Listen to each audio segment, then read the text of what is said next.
Put on the full armor of God so that you can take your stand against the devil's schemes. For our struggle is not against flesh and blood. For our struggle is not against flesh and blood, but against the rulers, against the authorities, against the powers of this dark world, and against the spiritual forces of evil in heavenly realms. That's where the real war is. I just want to take one little phrase, put on the full armor of God. The nuance in the original language was to put on armor like the armor God wears. Not just put on armor like the armor that God wears. In effect, though, when you look at God, what's God's armor? He doesn't strap anything on. God is his own armor. So in effect, if you are armoring up for this battle, you are putting on God. Every attribute you think of God, you're putting on God himself.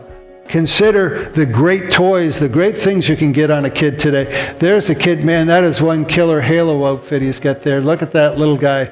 He's got a gun that looks pretty serious, doesn't it? This monster weapon he's holding. He's got on all this armor all over himself, a helmet down there. And then you got the guys over on the right. Well, let me just ask you, and feel free to say however it strikes you, what's the difference between the little guy on the left with a very serious looking outfit on and the guys on the right? The real thing kind of sums it up, doesn't it? If there's a battle going on, I'll tell you what, that little guy probably can play battles like anybody's business. But if the real thing is going on, it's the guys on the right who have the training. It's those guys who have the discipline, those guys who have the strategies that know how to take it on.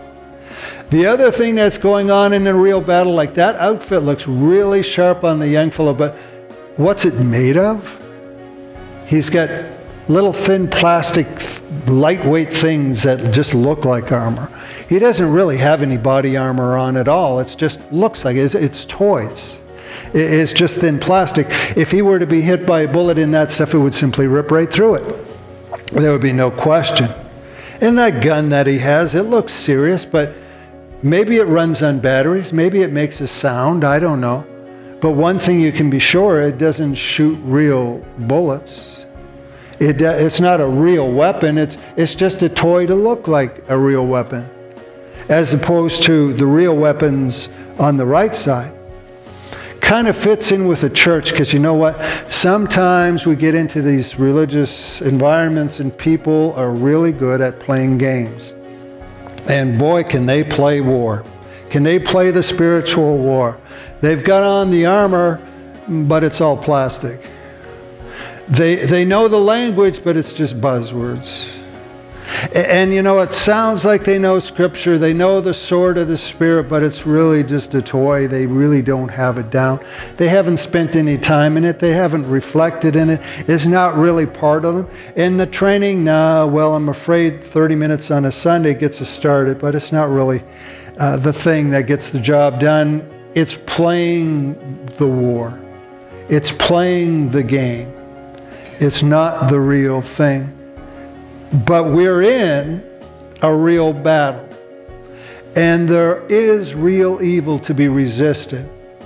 And it's not a game. And so we have to have the real armor.